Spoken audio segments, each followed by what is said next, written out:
Kita lihat di samping, huruf nun termasuk salah satu huruf syamsiah. Maka di sini ada huruf mim sukun berjumpa dengan huruf sin. Nah, kita lihat di samping. Sekarang perhatikan rumus mad tabi'i yang di kotak nomor 2 yang di tengah. Kalau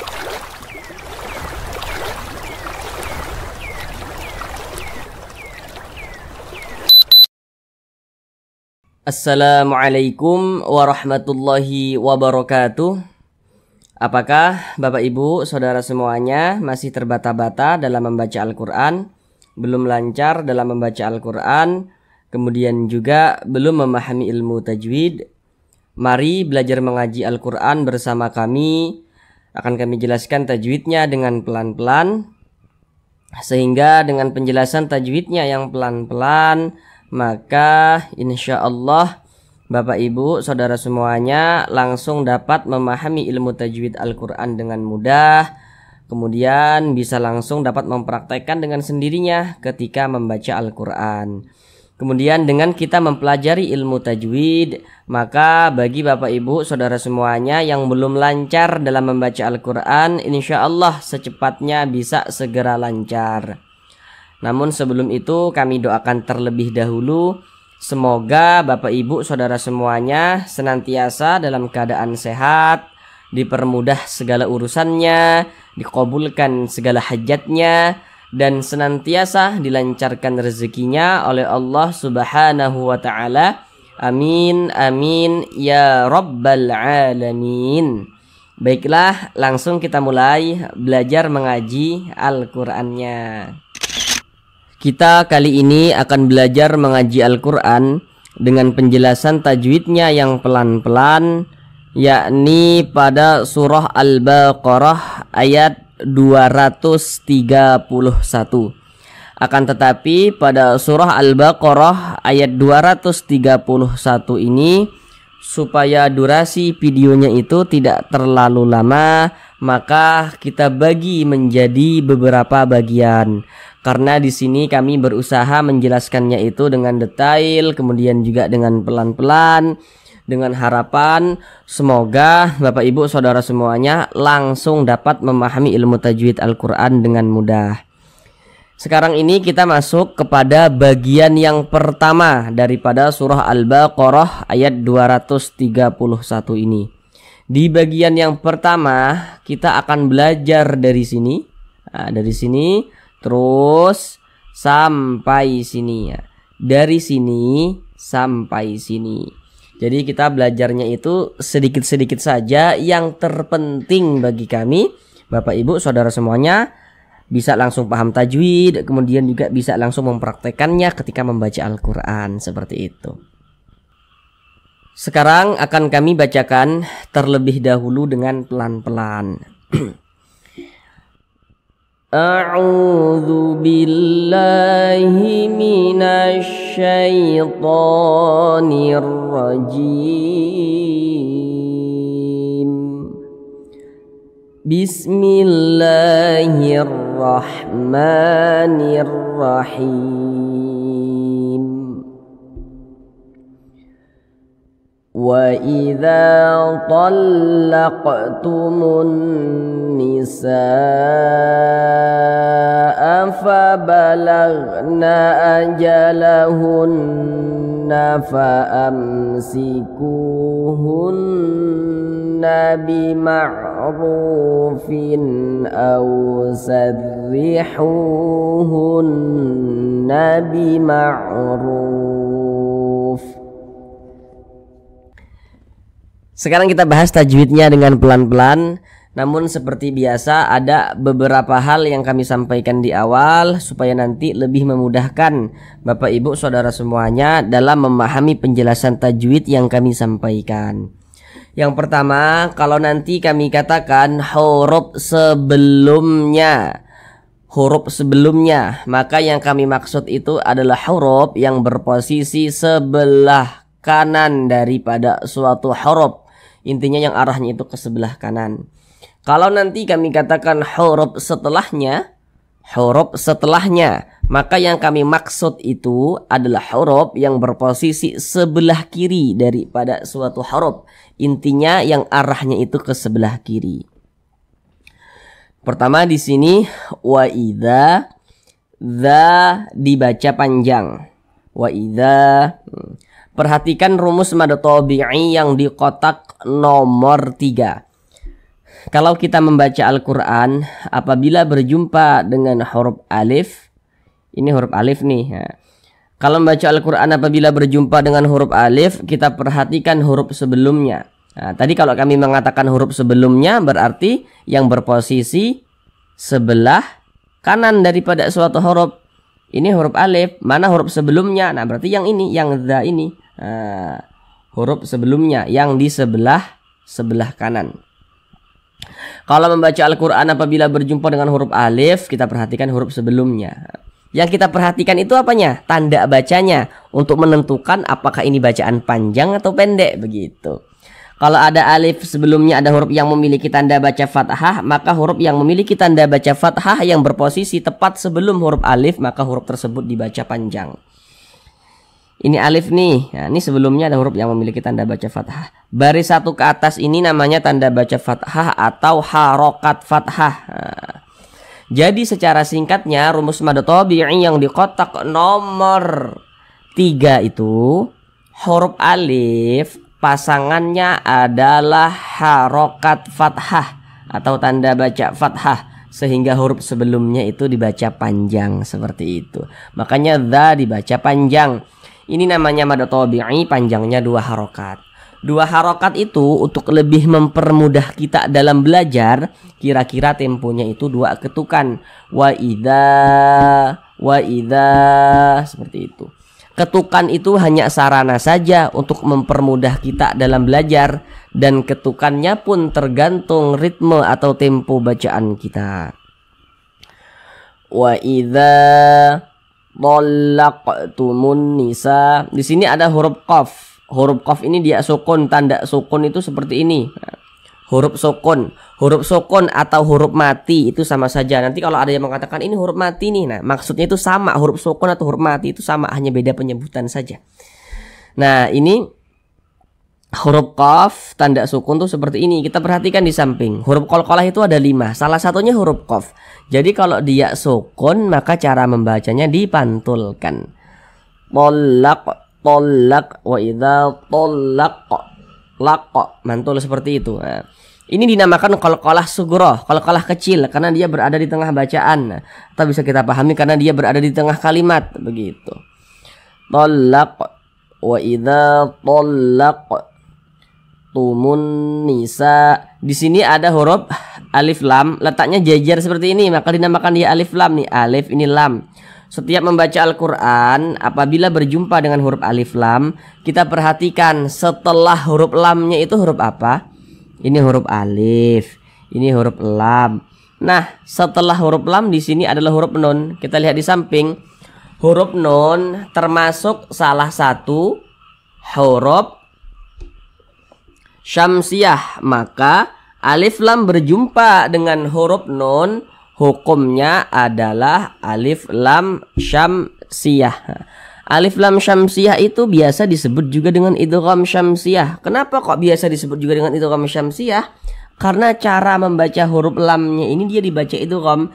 Jadi huruf lamnya ini dia tidak dibaca. Makanya di sini kan tidak ada tanda bacanya, langsung masuk ke huruf yang di depannya atau huruf yang setelahnya itu langsung masuk. Ini huruf alif, ini huruf nun, dia langsung masuk nih ke huruf nun, ke huruf yang setelahnya. Ini huruf alif, ini huruf lam. Nah, huruf lamnya ini masuk ke huruf setelahnya nih, berarti langsung masuk ke huruf nun, sehingga huruf lamnya tidak dibaca. Maka biasa dinamakan dengan idgham syamsiyah. Jadi kalau ada yang mengatakan ini idgham syamsiyah, ini alif lam syamsiyah, sama saja maksudnya. Nah, kemudian di sini ada huruf nun bertasydid. Ini huruf nun, tanda tasydid itu seperti ini, seperti angka 3 terbaliknya. Kita lihat di samping, huruf nun bertasydid. Huruf nun bertasydid hukumnya adalah gunnah musyaddadah. Nah, perhatikan catatan kecil di bawahnya. Itu catatan kecil sengaja kami buat supaya saudara yang masih pemula tidak keliru dalam menentukan hukum tajwid. Karena nanti tidak semua huruf nun bertasydid, tidak semua huruf mim bertasydid itu hukumnya gunnah musyaddadah. Kalau kemasukan nun sukun, kemasukan tanda baca tanwin misalnya, itu huruf nun atau huruf mimnya tetap ada tanda tasydidnya dia dikasih begitu. Supaya tidak keliru maka kami buat catatan kecil di bawahnya itu. Ini nun bertasydid. Nah, kita perhatikan huruf sebelumnya yang memiliki tanda baca. Kalau ada huruf nun bertasydid, sebelumnya ada huruf yang memiliki tanda baca fathah atau kasrah atau dhammah, berarti nun bertasydid atau mim bertasydidnya itu hukumnya gunnah musyaddadah. Ini nun bertasydid nih. Nih sebelumnya nih ada huruf yang memiliki tanda baca dhammah nih, berarti nun bertasydidnya ini hukumnya adalah gunnah musyaddadah. Karena dia gunnah, cara membacanya ya digunnahkan tuh ya didengungkan gitu. Jadi suaranya itu kita tahan, kita panjangkan sejenak. Wa idza talaqtumun nisa, tumun nisa. Kita tahan, kita panjangkan sejenak. Tumun nisa, seperti itu.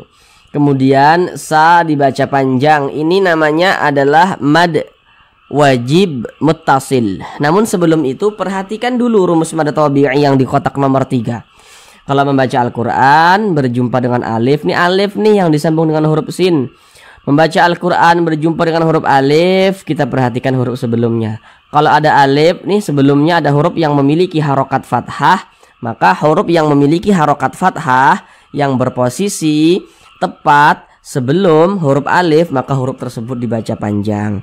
Pada awalnya ini namanya mad tabi'i, kemudian mad tabi'inya itu berjumpa nih dengan huruf hamzah, tapi dalam satu kata atau dalam satu kalimat, maka namanya dia berubah menjadi mad wajib muttasil. Panjangnya itu boleh 4 harokat, boleh juga 5 harokat. Nah, boleh 4 harokat atau kira-kira 4 ketukan, 1, 2, 3, 4, atau kira-kira 5 harokat atau 5 ketukan. Wa idza talaqtumun nisaa fa balagna ajalahun. Nah, di sini ada huruf nun bertasydid lagi. Tadi di awal sudah detail kami jelaskan. Kita lihat di samping. Huruf nun bertasydid hukumnya gunnah musyaddadah. Cara bacanya digunnahkan atau didengungkan. Jadi suaranya itu kita tahan, kita panjangkan sejenak. Ajalahunna fa'am. Nah, ditahan, dipanjangkan sejenak seperti itu. Ajalahunna fa'am siku. Di sini ada huruf mim sukun berjumpa dengan huruf sin. Nah, kita lihat di samping. Hukum mim sukun itu ada 3. Sekarang fokus yang di nomor 3, yang izhar syafawi. Jadi kalau kita membaca Al-Quran, apabila berjumpa dengan huruf mim sukun, kemudian setelah huruf mim sukun itu bukan huruf ba, bukan huruf mim, maka semua nama hukumnya adalah izhar syafawi. Perhatikan di sini.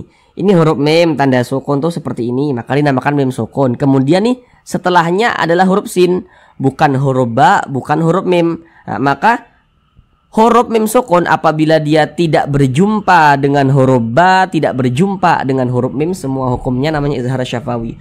Misalnya ada huruf mim sukun, setelahnya huruf ta, huruf ya, huruf lam gitu, semuanya itu namanya izhar syafawi, terkecuali huruf ba dan huruf mim begitu. Ini izhar syafawi dibaca izhar ya, dibaca jelas, tidak berdengung, baca pendek saja. Fa'am siku, jangan dibaca fa'am siku, jangan, pendek saja. Fa'am siku, seperti itu. Kemudian ku dibaca panjang. Sekarang perhatikan rumus mad tabi'i yang di kotak nomor 2 yang di tengah. Kalau kita membaca Al-Quran apabila berjumpa dengan huruf waw sukun, ini huruf waw tanda sukun tuh seperti ini. Membaca Al-Quran berjumpa dengan huruf waw sukun, kita perhatikan huruf sebelumnya. Kalau huruf sebelumnya ada huruf yang memiliki tanda baca dhammah atau harokat dhammah, maka huruf tersebut dibaca panjang. Nah, ini huruf waw tanda sukun tuh seperti ini. Ini sebelumnya ada harokat dhammah nih. Ini namanya harokat dhammah nih atau tanda baca dhammah. Nah, Huruf waw sukun sebelumnya ada harokat dhammah, maka huruf yang memiliki harokat dhammah yang berposisi tepat sebelum huruf waw sukun, maka huruf tersebut dibaca panjang.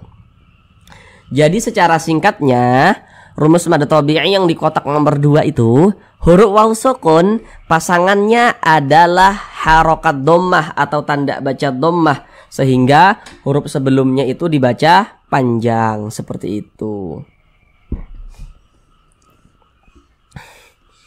Ini mad tabi'i kita panjangkan 2 harokat. Fa'amsikuhun. Nah, di sini ada huruf nun bertasydid lagi nih, huruf nun tanda tasydid itu seperti ini, seperti angka 3 terbalik. Nah, kita lihat lagi di samping, huruf nun bertasydid itu hukumnya adalah gunnah musyaddadah. Cara bacanya digunnahkan, atau didengungkan. Suaranya kita tahan, kita panjangkan sejenak. Fa'amsikuhun hunna bima'ruf, hunna bima'ruf, begitu. Kemudian huruf ra kita baca tebal, kita baca tafkhim. Huruf ra yang memiliki tanda baca dhammah atau harokat dhammah, maka dibaca tebal, dibaca tafkhim, sehingga pangkal lisan kita itu naik terangkat ke atas ketika kita mengucapkannya. Huruf ra-nya kita tebalkan. Bima'ruf, bima'ruf, bima'ruf. Nah, di sini ru dibaca panjang. Perhatikan rumus mad tabi'i yang di kotak nomor 2 lagi. Kalau membaca Al-Qur'an apabila berjumpa dengan huruf waw sukun, ini huruf waw tanda sukun itu seperti ini. Kemudian sebelumnya ada huruf yang memiliki tanda baca dhammah, maka huruf yang memiliki tanda baca dhammah yang berposisi tepat sebelum huruf waw sukun, maka huruf tersebut dibaca panjang. Makanya ru dibaca panjang. Mad tabi'i panjangnya 2 harokat. Bima'rufin. Di sini tanda baca tanwin berjumpa dengan huruf hamzah. Loh, kok ini huruf hamzah bukankah ini huruf alif? Nah, ingat ya saudara semuanya. Kalau membaca Al-Qur'an apabila berjumpa dengan huruf alif yang memiliki harokat atau memiliki tanda baca, itu adalah huruf hamzah. Ini alif nih, tapi dia ada tanda bacanya nih. Nah, maka itu adalah huruf hamzah. Karena dia kalau huruf alif itu dia polosan seperti ini, tidak bisa menerima tanda baca dia. Nah, tidak bisa menerima harokat, polosan seperti ini. Tapi kalau ada alif, ada tanda bacanya, maka itu adalah huruf hamzah. Jadi huruf hamzah itu bisa ditulis dalam bentuk seperti ini, bisa juga ditulis dalam bentuk seperti ini. Nah, tanda baca tanwin berjumpa dengan huruf hamzah. Namun sebelum itu coba perhatikan dulu di samping. Kalau kita membaca Al-Qur'an apabila berjumpa dengan huruf nun sukun atau berjumpa dengan salah satu tanda baca tanwin. Tanda baca tanwin itu bentuknya ada 3. Yang nomor 1 baris 2 di atas, fathatain. Yang nomor 2 baris 2 di bawah, kasratain. Dan yang nomor 3 itu namanya dhammatain. Nah, di sini yang kita temui adalah tanda baca tanwin, yakni kasratain, begitu. Intinya setiap membaca Al-Qur'an berjumpa dengan huruf nun sukun atau salah satu tanda baca tanwin, kita perhatikan huruf setelahnya tuh, kita perhatikan tanda baca tanwin atau nun sukunnya itu bertemu dengan huruf apa, begitu. Maka terjadilah suatu hukum tajwid. Di sini tanda baca tanwin bertemu dengan huruf hamzah nih. Nah, kita lihat di samping, huruf hamzah itu termasuk salah satu huruf izhar halqi. Maka tanda baca tanwin berjumpa dengan huruf hamzah, hukumnya izhar halqi, dibaca jelas, tidak berdengung. Kita baca jelas, baca pendek saja. Bima'rufin, bima'rufin au. Jangan dibaca fin au, jangan dipanjangkan, pendek saja begitu. Bima'rufin au, pendek. Di sini ada huruf waw sukun. Ini huruf waw tanda sukun itu seperti ini. Membaca Al-Qur'an berjumpa dengan huruf waw sukun. Kalau sebelumnya ada huruf yang memiliki tanda baca fathah, maka huruf waw sukunnya ini adalah huruf lin. Ini huruf waw tanda sukun seperti ini. Sebelumnya nih ada huruf yang memiliki tanda baca fathah, maka huruf waw sukunnya ini adalah huruf lin. Jadi cara membacanya itu dilunakkan saja, mudah, tidak memberatkan lisan, jangan ditekan-tekan. Kita baca au sarrihu, jangan dibaca au sarrihu, jangan au, jangan ditekan-tekan, lunak, dilunakkan. Au sarrihu, begitu. Kemudian di sini ada huruf ra. Huruf ra yang memiliki tanda baca kasroh ini baris satu ke bawah ini namanya tanda baca kasroh atau harokat kasroh. Huruf ra yang memiliki harokat kasroh maka dia dibaca tipis, dibaca tarkik. Kita tipiskan huruf ra-nya. Sarihu, jangan dibaca sarihu, jangan, ditipiskan. Sarihu begitu. Kemudian hu dibaca panjang. Sekarang perhatikan lagi rumus mad tabi'i yang di kotak nomor 2 lagi. Kalau membaca Al-Quran apabila berjumpa dengan huruf waw sukun, ini huruf waw tanda sukun tuh seperti ini. Kemudian sebelum waw sukun ada huruf yang memiliki tanda baca dhammah, maka huruf tersebut dibaca panjang. Sehingganya hu dibaca panjang. Mad tabi'i panjangnya 2 harokat. Au sarrihu hun. Di sini ada huruf nun bertasydid lagi nih. Huruf nun tanda tasydid itu seperti ini. Kita lihat lagi di samping huruf nun bertasydid. Hukumnya gunnah musyad dadah. Cara bacanya digunnahkan. Suaranya kita tahan, kita panjangkan sejenak. Hunna bi ma'ruf. Hun. Nah, kita tahan, kita panjangkan sejenak. Hunna bi ma'ruf. Huruf ra yang memiliki tanda baca dhammah, ini huruf ra, ini tanda baca dhammah, maka huruf ra dibaca tabkhim, dibaca tebal. Sehingga huruf ra-nya kita tebalkan, pangkal lisan kita naik terangkat ke atas ketika kita mengucapkannya. Bi ma'ruf. Nah, kita tebalkan bi ma'ruf. Nah. Kemudian ruf dibaca panjang. Ini namanya mad arid li sukun. Namun sebelum itu perhatikan dulu rumus mad tabi'i yang di kotak nomor 2 lagi. Kalau membaca Al-Quran apabila berjumpa dengan huruf waw sukun, ini huruf waw tanda sukun tuh seperti ini. Sebelumnya ada huruf yang memiliki tanda baca dhammah, maka huruf tersebut dibaca panjang. Pada awalnya ini namanya mad tabi'i. Kemudian mad tabi'i yang berjumpa dengan huruf yang disukunkan atau huruf yang dimatikan, maka namanya berubah dia menjadi mad arid li sukun. Panjangnya boleh 2 harokat, boleh 4 harokat hingga 6 harokat. Yang terpenting konsisten dalam sekali bacaan. Maksudnya konsisten itu kalau kita membaca Al-Quran apabila berjumpa dengan mad arid li sukun di atas kita baca 2 harokat, sampai ke bawah kita baca 2 harokat. Kalau di atas kita baca 4, sampai bawah kita baca 4 harokat. Tidak boleh selang-seling, harus sama begitu. Mana huruf yang kita sukunkan? Huruf fa. Ini kita baca bi ma'ruf. Jangan dibaca bi ma'rufin, jangan. Kenapa huruf fa kita sukunkan? Karena kalau membaca Al-Quran kita berhenti atau berwaqaf tepat di huruf yang tidak dibaca panjang, maka huruf tersebut harus kita sukunkan, harus kita matikan. Ini kita membaca Al-Quran kemudian kita berhenti atau berwaqaf tepat di huruf fa. Huruf fa kan tidak dibaca panjang, makanya kita sukunkan atau kita matikan. Sehingga kita baca bi ma'ruf begitu. Kemudian ketika kita mengucapkan huruf fa itu ada nafas yang mengalir. Bi ma'ruf. Fa fi fu, fa fi fu, af fa fi fu, bi ma'ruf begitu. Kenapa harus ada nafas yang mengalir? Karena huruf fa ini salah satu huruf yang memiliki sifat hamas. Nah. Kemudian di sini ada tanda waqaf, qaf dengan lam yang bermakna al-waqfu aula. Jadi maksudnya itu berwaqaf atau berhenti lebih utama. Jadi kalau menemukan tanda waqaf seperti ini, maka alangkah lebih utamanya kita berhenti dulu. Berwakaf dulu, ambil nafas, baru kita lanjutkan lagi bacanya.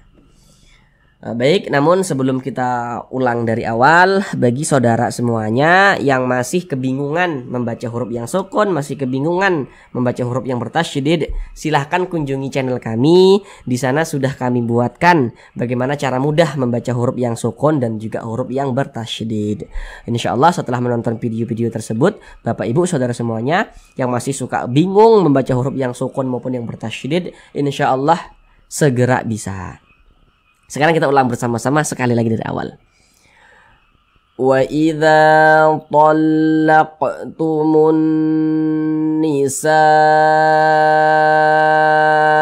fa balagna ajalahunna fa amsikuhunna bima'rufin aw sarrihuhunna bima'ruf.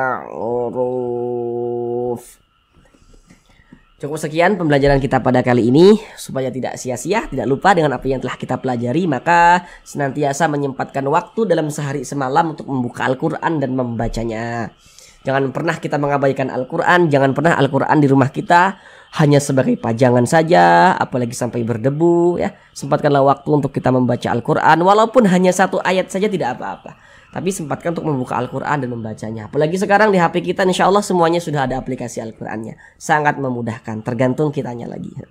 Belajar itu tidak ada yang sulit. Yang sulit itu menaklukkan rasa malas. Terima kasih. Assalamualaikum warahmatullahi wabarakatuh.